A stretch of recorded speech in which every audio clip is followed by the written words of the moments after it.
ட்ரம்பின் மகளை கொல்ல திட்டம் தீட்டிய ஈரானுடைய உயர்மட்ட எச்சரிக்கை. லெபனான்ல இன்னைக்கு அப்பாவி மக்கள் மீது குண்டுமழை பொழியப்பட்டிருக்கிறது. காசாவினுடைய புதை குழியில் 300க்கும் மேற்பட்ட சிறுவர்கள் உட்பட பல பேர் புதைக்கப்பட்டிருக்கிறார்கள். கனடாவினுடைய மசூதியில் இன்னைக்கு கத்தி குத்து ஏற்பட்டிருக்கிறது. சந்தோஷப்படக்கூடிய ஜேர்னலிஸ்ட், ஸ்னைப்பர் ஷூட்டர்களை அடித்து தூக்கி இருக்கக்கூடிய ஹிஸ்புல்லா, ஹிஜாப் அணியாத பெண்ணுக்கு ஈரானில் நடந்திருக்கக்கூடிய கொடூரம். அது மட்டும் இல்லாம இந்தியாவில் இன்னைக்கு மதரசாவினுடைய சுவரை பிஜேபியினுடைய ஆட்கள் இடித்து தள்ளியிருக்கிறார்கள். இப்படி நேஷனல் முதல் இன்டர்நேஷனல் வரை, அதிலும் குறிப்பா இன்னைக்கு நடந்திருக்கக்கூடிய பல முக்கியமான நிகழ்வுகளை தான் இந்த வீடியோல இன்ஷா அல்லாஹ் நம்ம பார்க்க இருக்கிறோம். இன்னைக்கு முதலாவது செய்தி என்னன்னு சொன்னா, உலகத்தளவுல ரொம்ப பேசு பொருள் இருக்கக்கூடிய விஷயம் எதுன்னு கேட்டீங்கன்னா, ட்ரம்பினுடைய மகளா இருக்கக்கூடிய இவானா ட்ரம்ப். இந்த அம்மாக்கு கிட்டத்தட்ட ஒரு 43 வயசுக்கு மேல இருக்கிற மாதிரி தெரியுது. பென்சில்வேனியால ஒரு கல்லூரியில் படித்தவங்க இந்த அம்மா கொல்லுவதற்கு இன்னைக்கு திட்டம் போட்டிருக்கிறாங்க ஈரான் அப்படிங்கிற செய்தியை பரவலாக எல்லா நியூஸ் சேனல்ஸும் சொல்லிக்கிட்டு இருக்காங்க. குறிப்பாக நியூயார்க் போஸ்ட் இந்த செய்தியை பதிவு செஞ்சுருக்காங்க. இது ஒரு சாதாரணமான விஷயம் இல்லைங்க. ஏன்னு சொன்னால், ட்ரம்பினுடைய மகளை கொல்லுவது என்பது உலகத்து அளவில் எல்லோராலும் பார்க்கப்படக்கூடிய ஒரு விஷயமா இருக்குது. ட்ரம்பினுடைய மகளை கொல்லுவதற்காக சதி திட்டமே தீட்டப்பட்டிருக்கா அப்படின்னு சொல்லி புருவங்களையே இன்னைக்கு உயர்த்தி பல பேர் பார்த்துக்கிட்டு இருக்காங்க. நிகழ்வினுடைய அம்சம் என்னன்னு சொன்னா, 32 வயசு மதிக்கத்துக்கு ஒரு ஆளை கைது செய்கிறாங்க. அவருடைய பேர் முகமது பாக்கர் சாத் அல் சாதி அப்படின்னு சொல்லி அவருடைய பெயர். அவரை கைது பண்ண உடனே அவர்கிட்ட இவானா ட்ரம்பினுடைய அவங்க வீட்டினுடைய வரைபடம், அந்த ஸ்ட்ரெச்சரு, அந்த அம்மா எங்கே போவாங்க எங்கே வருவாங்க இப்படிங்கிற பல்வேறு விஷயங்களை அந்த அம்மாவினுடைய அத்தனை தகவல்களையும் வச்சிருக்கிறாரு. இவர் ஈரானோடு நெருங்கிய பழக்கத்தில் இருந்தவர். எதுக்காக இப்படி வச்சிருந்தா என்ன காரணம்னு கேட்டப்ப, ட்ரம்பினுடைய மகள் நாங்கள் போட்டு தள்ள போகிறோம், அதுக்கான திட்டத்தை நாங்கள் முன்னெடுத்தோம் அப்படிங்கிற மாதிரியான செய்தி அவர் சொல்லியிருக்கிறதா நியூயார்க் போஸ்ட் ஒரு செய்தியை போட்டிருக்காங்க. இது மட்டும் இல்லாமல் சிபிஎஸ் நியூஸ் உட்பட பல பேர் இந்த செய்தியை பகிர்ந்திருக்கிறாங்க. இப்போ கவனிக்க வேண்டிய முக்கியமான விஷயம் என்னென்னா, கேட்கறதுக்கு நல்லா இருக்கு, பேசுறதுக்கு நல்லா இருக்குது அப்படிங்கிறதுக்காக ட்ரம்பினுடைய மகளை கொல்லுவதை நம்ம ஒரு காலமும் ஏற்றுக்கொள்ள முடியாது. யாரையும் கொள்றதை நம்ம ஏற்றுக்கொள்ள முடியாது. குறிப்பாக இந்த பெண்மணியை கொல்லுவதை நம்ம ஒரு காலமும் ஏற்றுக்கொள்ள முடியாதுங்க. ஏன்னு சொன்னால், இது சாதாரணமான விஷயம் இல்லைங்க. அவன் ஏற்கனவே ட்ரம்ப் ஒரு பைத்தியங்கிறது உங்களுக்குலாம் தெரியும். தன்னை தான் இயேசுநாதன்கிட்டான், நான் தான் அடுத்த போப் அப்படின்னு சொல்லிக்கிட்டான். அது மட்டும் இல்லாமல் இப்போ சொன்னால், இஸ்ரேலில் நான் போட்டி போட போகிறேன், அங்கே தேர்தல் வரப்போகுது, இஸ்ரேலில் நான் போய் போட்டி போட போகிறேன், என்ன தான் விரும்புகிறாங்கன்னா ஈரானில் இருக்க ஆள்கள்லாம் என்ன தான் விரும்புகிறாங்க, இப்படி கண்ட மேனைக்கு பேசுகிற ஒரு பைத்தியக்காரன் லூஸ். அது நம்ம எல்லாருக்கும் தெரிஞ்சிருக்கோம். அந்த லூஸினுடைய மகளை கொண்டா உலகம் அதை எப்படி ரியாக்ட் இருக்கும்? இது பெருசாக புரிய வைக்க வேண்டிய தேவை இருக்காது. எப்படி ஒரு ரியாக்ட் இருக்கும்? மிகப்பெரிய அளவுக்கு ஒரு பிரச்சனைகளை கொண்டு வரும். இறைவன் காப்பாற்றணும். 3ஆம் உலகப் போர் வந்தாலும் ஆச்சரியப்படுறதுக்கு ஒன்றும் இல்லை. பல குழந்தைகள், பல அப்பாவி மக்கள் இறந்து போவாங்கிறது தான் நிதர்சனமான உண்மை. ஏன்னா இன்னைக்கு நம்ம இருந்துக்கிட்டு கண்டென்ட்டுக்காக சூப்பராக இருக்கு அடே அப்படின்னு பேசுறது இல்லைங்க. இதில் பாதிக்கப்படுறது அப்பாவி மக்கள் தான். இதனால தான் இன்னைக்கு பல்வேறு ஊடகங்கள், சர்வதேச ஊடகங்கள் இந்த செயலை வன்மையாக கண்டிச்சுக்கிட்டு இருக்காங்க. ஈரான் இந்த மாதிரியான கிறுக்குத்தனத்தை செஞ்சிடக்கூடாது அப்படிங்கிறத சொல்லிக்கிட்டு இருக்காங்க. உண்மையிலேயே அப்படிப்பட்ட செயலை செய்யக்கூடாது. நம்மளும் அதை கண்டிக்கக்கூடியவர்கள் தான் இருக்கணும். ஏன்னு சொன்னால், நீதி செலுத்துவது இறையச்சத்திற்கு நெருக்கமானது என்று திருமறை குர்ஆன் சொல்லி காட்டுதுங்கிறத நான் நினைவுபடுத்திக் கொள்கிறேன். இந்த இடத்துல இன்னொரு செய்தி என்னன்னு சொன்னால், தொடர்ந்து லெபனானில் காசா அளவுக்கு மாற்றி அங்கே போய் அடித்து நாசம் பண்ணிக்கிட்டு இருக்காங்க. கிடைக்கிற இடங்களை ஃபுல்லாக எல்லாத்தையும் போட்டு அடிச்சுக்கிட்டு இருக்கிறாங்க. அதிலும் குறிப்பாக பார்த்தீங்கன்னு சொன்னால், அடிபட்டு கடந்திருக்கக்கூடிய ஒருத்தவரை ஆம்புலன்ஸ் வர்றதுக்கு சர்வதேச அளவில் அனுமதி இருக்குது. போர்க்கிழங்குனாலும் ஆம்புலன்ஸ் வர்றதுக்கு சர்வதேச அனுமதி இருக்குது. அப்படி ஆம்புலன்ஸ் காப்பாற்றுறதுக்காக வந்தவங்க மேலே அப்படி டைரெக்டாக குண்டை போடுறாங்க. வீடியோ எடுத்துக்கிட்டு இருக்க ஒருத்தவர் அதை பார்த்த உடனே இறைவனை புகழ்றார், அல்லாஹ் அக்பர், போய் இப்படி ஆயிடுச்சு அப்படின்னு சொல்லி பதட்டப்படக்கூடிய இந்த வீடியோவும் சர்வதேச அளவில் இஸ்ரேலுடைய உண்மை முகத்தை பலருக்கு காட்டியிருக்கு. பல பேர் பார்த்து சொல்றாங்க, எவ்வளோ பெரிய அநியாயக்கார பயிலாக இருக்கீங்கடா, லெபனானில் ஒரு பக்கம் கொள்றீங்க, காசாவில் ஒரு பக்கம் கொள்றீங்க, மேற்கு கரையில் ஒரு பக்கம் கொள்றீங்க, சிரியாவில் போய் அங்கே மக்களை கொள்றீங்க அப்படின்னு சொல்லி பல பேர் தங்களுடைய கண்டன குரலை பதிவு செஞ்சுக்கிட்டு இருக்கிறாங்க. இதுக்கிடையில பார்த்தீங்கன்னா சர்வதேச செய்திகளில் இன்னைக்கு ஒப்பந்தம் எந்த அளவுக்கு எட்டப்பட்டிருக்கு, எப்படியாவது ஒரு சமாதான ஒப்பந்தம் ஏற்பட்டுறாதான்னு சொல்லி எல்லாரும் பார்த்துக்கிட்டு இருக்காங்க. நம்மளும் அப்படிதான் நினைக்கிறோம். ஏன்னு சொன்னால் போர்க்களங்கிறது பல உயிர்கள் போகக்கூடிய ஒரு நிலை தான் ஏற்படும். உதாரணத்துக்காக சொல்கிறாங்க, இந்த அமெரிக்கார பையில கொண்டு போய் மினாபாங்கிற ஸ்கூலில் போட்டு 168 அப்பாவி குழந்தைகளை கொண்டாங்கல்ல, அதெல்லாம் ஒரு ஆதாரமாக இருக்குது. இன்னைக்கு அந்த ஒப்பந்தத்தை பற்றி என்ன நிலை இருக்குன்னு சொல்லி சொல்கிறப்ப பரவலா இன்னைக்கு பாகிஸ்தானுடைய முனீர் என்ன பண்ணியிருக்காருன்னா, இன்னைக்கு தெஹ்ரானுக்கு வந்து தெஹ்ரான்ல ஒரு பேச்சுவார்த்தை நடத்தியிருக்காரு. பேச்சுவார்த்தை நடத்திட்டு பாகிஸ்தான் தரப்புல இருந்து என்ன சொல்றாங்கன்னா, இது வந்து ஒரு முழு நிலையை நாங்கள் எட்டிட்டோம், நல்ல ஒரு புரிதல் ஏற்பட்டுருச்சு அப்படின்னு சொல்லி அவர் சொல்றாரு. அதே மாதிரி அமெரிக்காவுடைய வெளியுறவுத்துறை அமைச்சர் இந்தியாவுக்கு வந்திருக்காரு, இன்னைக்கு டெல்லிக்கு வந்திருக்காரு மார்க் ரூபியோ.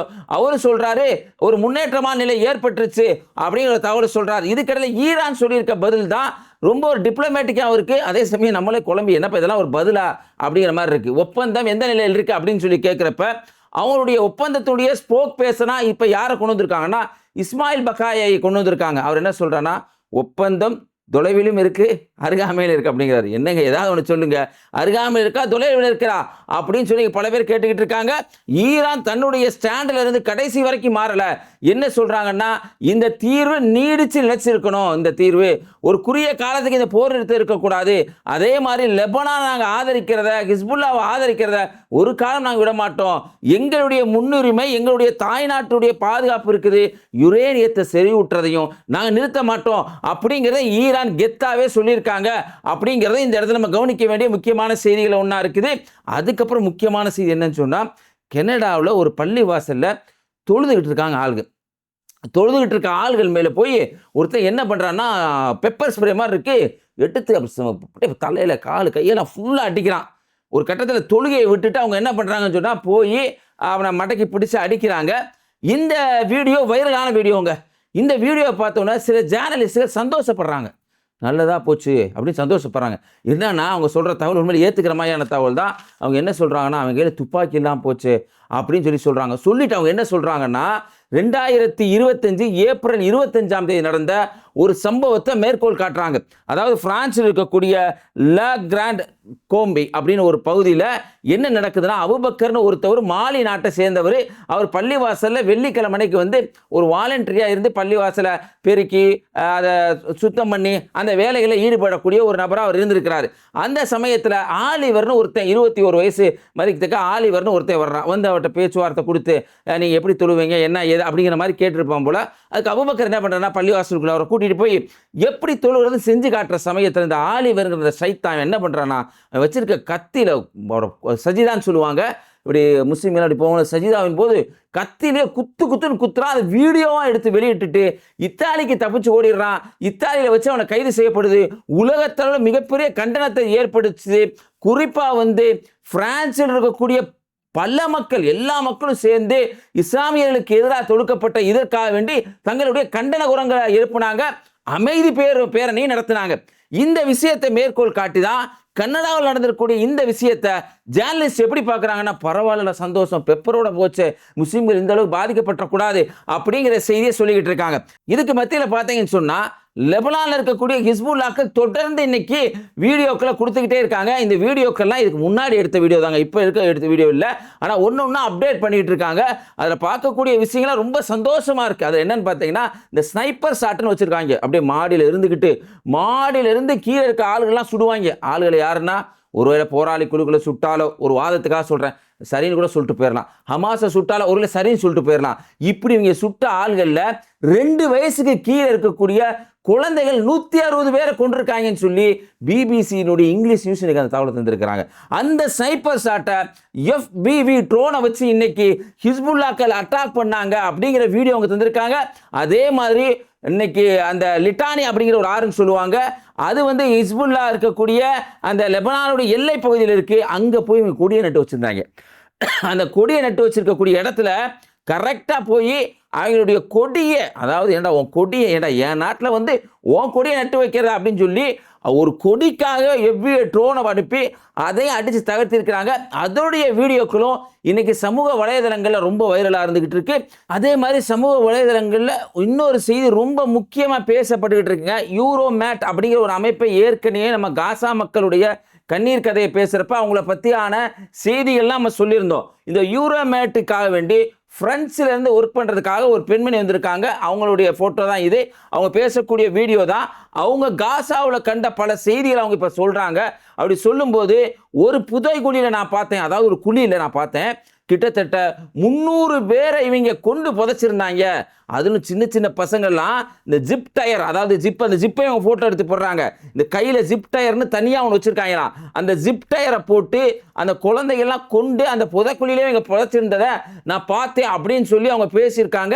இது உலகமே இன்னைக்கு பல பேர், குறிப்பாக மனிதநேயத்தை போதிக்கக்கூடிய எல்லா மக்களும் இதை வியந்து பார்த்துட்டு எவ்வளோ மோசமானவங்க இருந்திருக்காங்கன்னு சொல்லிட்டு இன்னைக்கு இஸ்ரேலுக்கு எதிராக சமூக ஆர்வலர்களும் அதே மாதிரி மனிதாபிமான அமைப்புகளும் தங்களுடைய கண்டன குரல்ல பதிவு செஞ்சுட்டு இருக்கிறாங்க.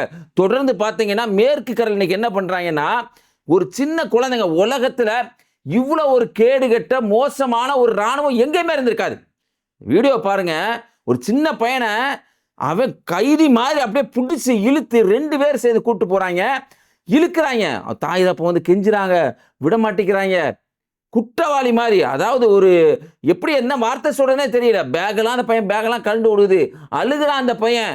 ஒரு சின்ன பையங்க, கிட்டத்தட்ட ஒரு 3rd ஸ்டாண்டர்ட் 4th ஸ்டாண்டர்ட் தான் படிப்பான். அந்த பையனை கைது பண்ணிட்டு போன இந்த வீடியோவும் இஸ்ரேலு உலகத்துல எவ்வளவு மோசமா இன்னைக்கு செயல்பட்டுக்கிட்டு இருக்கான் அப்படிங்கிறத இன்னைக்கு படம் பிடிச்சு காட்டுது. அதனாலதான் இன்னைக்கு பிரான்ஸ் ஒரு அறிவிப்பு செஞ்சிருக்காங்க. இத்மர் பென் குவீர் அந்த கப்பலில் போனவங்களுக்கு எதிராக பல வாசகங்களை மோசமாக பேசி ஆண்களையே கூட வன்புணர்வு செஞ்சாங்க அப்படிங்கிற குற்றச்சாட்டு வந்துச்சு. கடந்த வீடியோவில் நம்ம அதை பார்த்தோம்.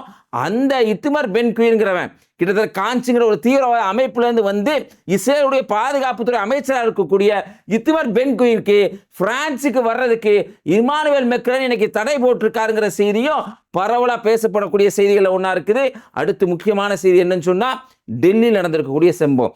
டெல்லியில் இருக்கக்கூடிய பிதாம்பூரா அப்படிங்கிற ஒரு பகுதியில் ஒரு பள்ளிவாசல் இருக்குது.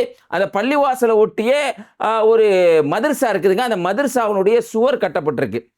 கிட்டத்தட்ட 5 அடி 6 அடியில் இருக்கக்கூடிய ஒரு சுவர், நீளமான ஒரு சுவர். அந்த சுவரை போய் இன்னைக்கு ஒரு ஆக்கிரமிப்பு அப்படின்னு சொல்லிட்டு அங்கே இருக்கக்கூடிய கர்னல் சிங்குங்கிற ஒரு பாஜக சேர்ந்தவன் போய் சொல்கிறான். ஆக்கிரமிப்பாக இருந்தால் நீ கவர்மெண்ட் சொல்லு, கவர்மெண்ட் என்ன ஆக்ஷன் எடுக்கணுமோ லீகல் படி எடுக்கலாம், எந்த தவறும் கிடையாது, அதுக்கு சட்டத்துக்கு உட்பட்டவர்களாக தான் எல்லாரும் இருப்பாங்க, அதில் எந்த மாற்று கருத்து கிடையாது. ஆனால் என்ன நடக்குதுன்னா, இல்லை அது சட்டத்துக்கு உட்பட்ட மாற்றமாக இருக்குது, நான் கம்ப்ளைண்ட் கொடுத்தேன், அதனால வந்து என்ன பண்ணுறேன்னா நானே இடித்து தள்ள போகிறேன் அப்படின்னு சொல்லி அவன் சொல்கிறான். ஆனால் மதரசா நிர்வாகம் என்ன சொல்லுதுன்னு சொன்னால், இல்லை இது உயர் நீதிமன்றத்தில் இன்னும் வழக்கில் தான் இருந்துகிட்டு இருக்கு. அந்த வழக்கில் இருந்துகிட்டு இருக்கும் போதே இந்த கர்னல் சிங்கிறவன் அத்துமீறி அவன் வச்சிருந்த ஒரு 80-100 பேர் குண்டர்களை கூட்டிகிட்டு போய் மதரசா, அதான் மதரசாவில் யார் இருப்பாங்கன்னு சொன்னால் நீங்கள் அதையும் தெரிஞ்சுக்கணும், இந்த மாணவர்களுக்கு வாழ்வியனுடைய ஒழுக்கவியலை கற்றுக் கொடுப்பாங்க. அப்பாட்ட எப்படி பேசணும், அம்மாட்ட எப்படி பேசணும், குரான் எப்படி படிக்கணும், சொந்தக்காரங்க வந்தால் எப்படி நடந்துக்கணும், சமூகத்தில் எப்படி நடந்துக்கணும், இப்படிங்கிற விஷயத்தை தாங்க மதரசால சொல்லி கொடுப்பாங்க. சின்ன சின்ன குழந்தைகள்லாம் இருப்பாங்க, மக்தப் பாடசாலைன்னு சொல்லுவாங்க. அந்த பாடசாலை இருக்கக்கூடிய சுவரை தள்ளி இருக்கிறாங்க. பெரும் ஒரு இறைவனுடைய நாட்டங்க, இறைவனுடைய அருள்னே சொல்லலாம். குழந்தைங்க அந்த சமயத்தில் வெளியில் போயிட்டாங்க, ஓடிட்டாங்க. இவங்க செய்கிறத பார்த்தோன்னா அந்த குழந்தைங்க வெளியில் ஓடிட்டாங்க. அதனால கிட்டத்தட்ட பல உயிர்கள் காப்பாற்றப்பட்டிருக்கு. அந்த பல உயிர்களை கொல்லக்கூடிய முயற்சியை இன்னைக்கு கர்னல் சிங் செஞ்சிருக்கிறான். ஆனால் அவன் மேலே எந்த வழக்கும் பதிவு செய்யப்படலை, எந்த ஒரு முன்னெடுப்பும் செய்யலை.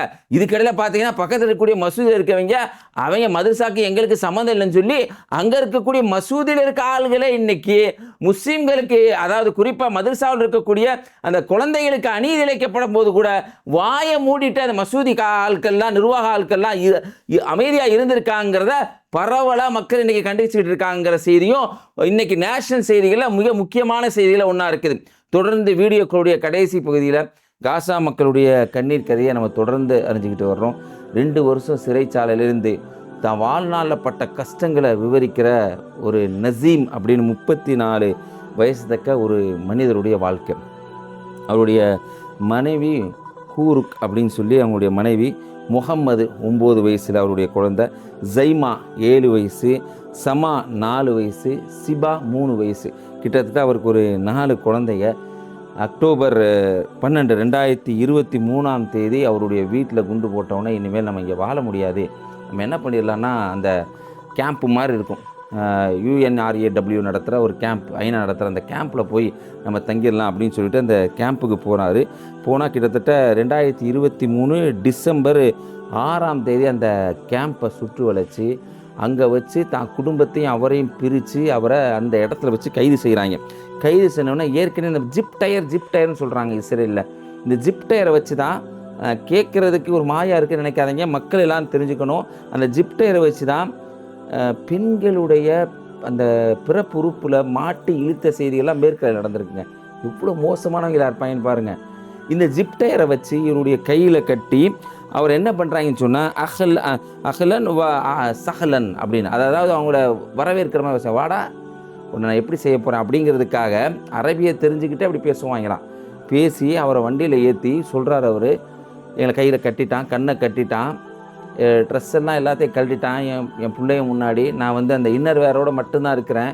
வண்டி எடுத்துகிட்டு போனவன் வேகமாக ஓட்டி பிரேக் போட்டு எங்களை வண்டியிலையும் வேறு ஆள்களோடு மோதுற மாதிரி செஞ்சான், பல காயங்கள் எங்களுக்கு ஏற்பட்டுச்சு அப்படின்னு சொல்கிறார். அங்கேருந்து போய் என்ன பண்ணுறாருன்னா, ஒரு குளிர் மாதிரி ஒரு நிறைந்த இடத்துல தன்னை கொண்டு போய் அங்கே என்ன தூக்கி அங்கே போட்டாங்க. அங்கே இந்த குளிரில் நான் இன்னையோடு நான் இறந்தே போயிட்டேன் அப்படின்னு நினச்சேன், ஆனால் அது நடக்கலை. அதுக்கப்புறம் என்ன பண்ணாங்கன்னா, அங்கேருந்து என்ன பண்ணாங்கன்னா வேறு ஒரு இடத்துக்கு தடுப்பு காவலுக்கு என்னை கூட்டிகிட்டு போனாங்க. அதை பற்றி ஒரு சொல்லும்போது ஹியாம் அப்படிங்கிற ஒரு பகுதிக்கு என்னை கூட்டிகிட்டு போனாங்க. அங்கே தடுப்பு காவலில் வச்சு அங்கே என்னை விசாரணை பண்ணாங்க. என்ன செஞ்ச, எப்படி பண்ணா, நீ அம்மாசோட இருந்தியா, நீ அக்டோபர் 7 அன்னைக்கு எங்கே இருந்த, இப்படியான கேள்வி கேட்டாங்க. எனக்கு எதுவும் தெரியாது, நான் அப்படி எதுவும் செய்யலை அப்படின்னு நான் தொடர்ந்து சொன்னால் கூட கேட்குற நிலையில் அவங்க இல்லை அப்படின்னு சொல்லிட்டு தொடர்ந்து என்ன பண்ணாங்கன்னா அவர் சொல்கிறாரு, அங்கே கூட்டிகிட்டு போய் என்ன ஒரு ஆடு அறுக்கிறதுக்காக எப்படி தொப்பம் போடுவாங்களோ அது மாதிரி என் கையை ரெண்டையும் இப்படி பிடிச்சிக்கிட்டு இந்த கையை ரெண்டையும் அப்படியே தூக்கி அப்படியே இந்த கையினுடைய பின்பகுதி அப்படியே தூக்கி தொங்க விட்டுட்டு இந்த லத்தின்னு சொல்லுவாங்கள்ல காவல்துறை அதிகாரி வச்சுருக்காங்க, அதை விட மோசமானது அவங்க வச்சுருக்காங்க. அதை வச்சு நெஞ்சிலே அடித்தாங்க. என்ன கிட்டத்தட்ட ஒரு 2 மணி நேரம் 3 மணி நேரம் அடிப்பாங்க. திரும்படி என்னை இறக்கி விட்டு ஷின் பெல்ட்டினுடைய அதிகாரி என்கிட்ட பேசுவார். பேசி உண்மையை சொல்லுன்னு சொல்லுவார். நான் அப்படி இல்லைங்க, எனக்கு எதுவும் தெரியாதுங்க, சின்வர் யாருன்னு தெரியாது, அதே மாதிரி டனல் எங்கே இருக்குன்னு தெரியாது, ஹாஸ்டேஜ் எங்கே இருக்காங்கன்னு தெரியாது அப்படின்னு சொன்னால் கூட கேட்க மாட்டாங்க. என்னை அடிச்சுக்கிட்டே இருந்தாங்க. இங்கேருந்து என்னை விட்டுட்டு இன்னொரு சிறைச்சாலை கூப்பிட்டு போனாங்க, கீஷோன் அப்படி ஒரு சிறைச்சாலைக்கு. அங்கே கூட்டிகிட்டு போனால் என்ன பண்ணுறாங்கன்னா, நாயை வச்சு பார்க்குறதுக்கு ரொம்ப பயங்கரமான ஒரு நாயை வச்சு அதை கட்டிக்க விடுற மாதிரி என்னை அடித்து அங்கே விசாரணை பண்ணாங்க. அங்கேயும் நான் தெரியாதுன்னு சொன்னேன். அதுக்கெல்லாம் அவங்க சிறைச்சாலை என்ன பண்ணுறாங்கன்னா, சிறைச்சாலைக்குள்ளேயே சில முஸ்லீம்களை விலக்கி வாங்கி அவர்களை இஸ்ரேல் பக்கம் செயல்படுறதுக்காக வச்சு இவரை கொண்டு போய் இந்த நசீம் என்ன பண்ணுறாருன்னு சொன்னால் அங்கே கொண்டு போய் விட்டு அவங்களுடைய பேச வச்சு அதுக்கெல்லாம் அவர்கிட்ட ஏதாவது அப்போ அவர் ஹமாஸுக்கு செயல்பட்டுருக்காரு, ஆதரவாக செயல்பட்டுருக்காரு அப்படின்னு பார்த்தாங்க. அதுவும் இல்லை, விடலை. என்ன தொடர்ந்து அந்த சிறைச்சாலை நான் துன்பத்தை அனுபவிச்சுக்கிட்டே வந்தேன். மெக்கித்தே அப்படிங்கிற ஒரு சிறைச்சாலைக்கு போனேன். அங்கே போனால் அங்கே ஒரு தண்டனைக்கு ஒரு பேர் வச்சுருக்காங்களா, தஸ்பர் அப்படின்னு ஒரு தண்டனையா, உள்ளே வாப்பா தஸ்பர் அப்படின்னு சொல்லி தண்டனையை வச்சு அங்கே என்னை போட்டு அடிச்சுட்டே இந்த மாதிரி சொல்கிறது. அவங்க அம்மா பேர் என்ன அப்படின்னு சொல்லிட்டு கேட்பான். அவங்க அம்மாவுடைய பேரை சொன்னோன்னே, உங்கள் அம்மா எப்படி கூப்பிடுவாங்க, எங்கள் அம்மா எப்படி கூப்பிடுவாங்க அப்படின்னு சொன்னால் அவர் சொன்னோன்னே, உங்கள் அம்மாவை வேசி நீ சொல்லு, உங்கள் அம்மாவை, அந்த வார்த்தை எப்படி இருக்குன்னு பாருங்கள், சொல்கிற வரைக்கும் அடிக்கிறதான். இந்த மாதிரி காவல் மரணங்கள்லாம் நிறையா, அது எண்ணிக்கையே வரையறுத்து சொல்ல முடியாத அளவுக்கு இஸ்ரேலில் நடத்தப்பட்டிருக்குங்க. தொடர்ந்து அந்த வலி தாங்க முடியாமல் வேதனையில் அந்த வார்த்தையை நான் சொன்னேன் அப்படின்னு சொல்கிறாரு. ஒரு கட்டத்தில் என்ன பண்ணுறாங்கன்னா, அவரை காலையும் கட்டி அதே மாதிரி இன்னொரு கைதியும் கட்டி 2 பேர்த்துடைய முதுகு பின்னாடி கட்டி விட்டு 18 மணி நேரம் நான் அப்படியே வச்சுருந்தாங்க. இதுக்கெல்லாம் கிட்டத்தட்ட போர் நிறுத்த ஒப்பந்தம் அக்டோபர் 10, 2025 அன்றைக்கி வந்தப்போ என்னை ரிலீஸ் பண்ணி விடுறதுக்காக என்னை வெளியே விட்டாங்க.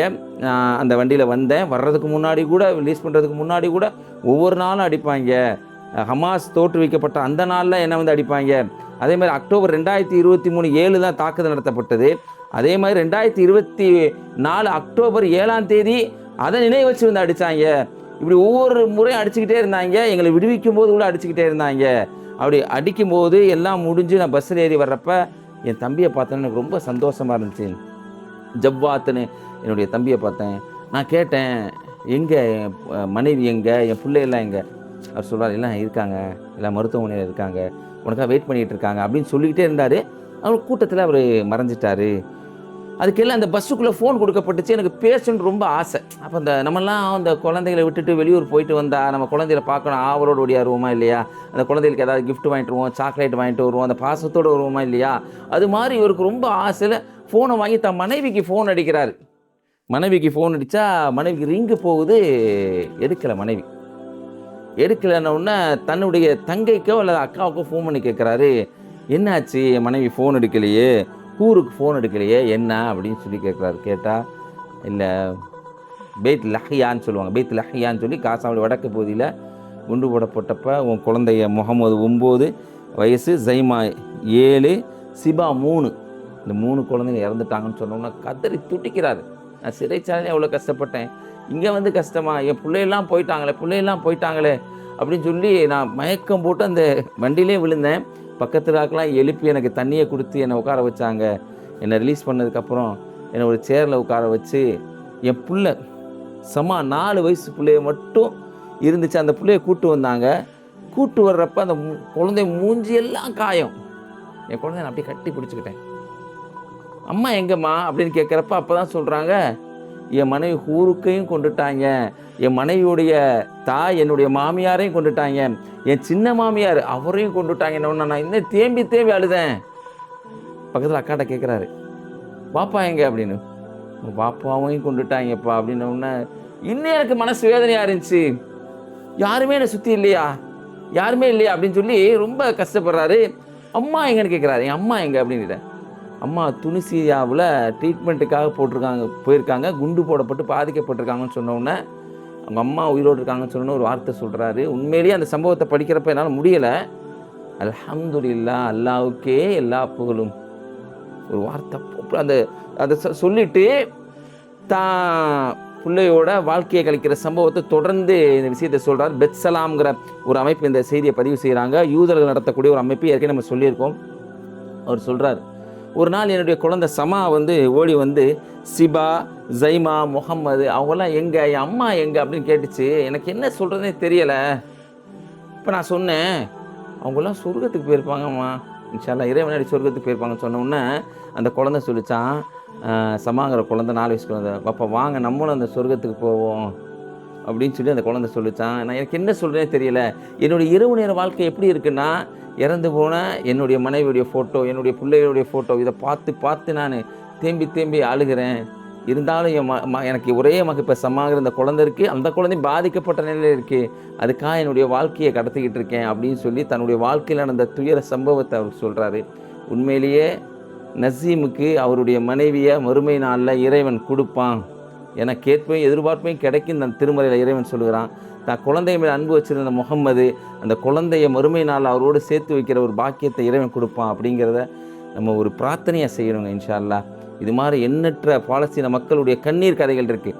அவருடைய வரலாறுகள்லாம் இந்த உலக அறிய செய்வது நம்முடைய பொறுப்பு. அவங்க எதிர்பார்க்கலாம் என்ன தெரியுமா, காசு பணம் அதெல்லாம் கிடையாது. எங்களுக்காக பிரார்த்தனை, எங்களை பற்றி இந்த உலகம் பேசணும், நாங்களும் எல்லோரும் மாதிரி நிம்மதியாக இருக்கணும், இதுதான் மக்கள் எதிர்பார்க்குறது.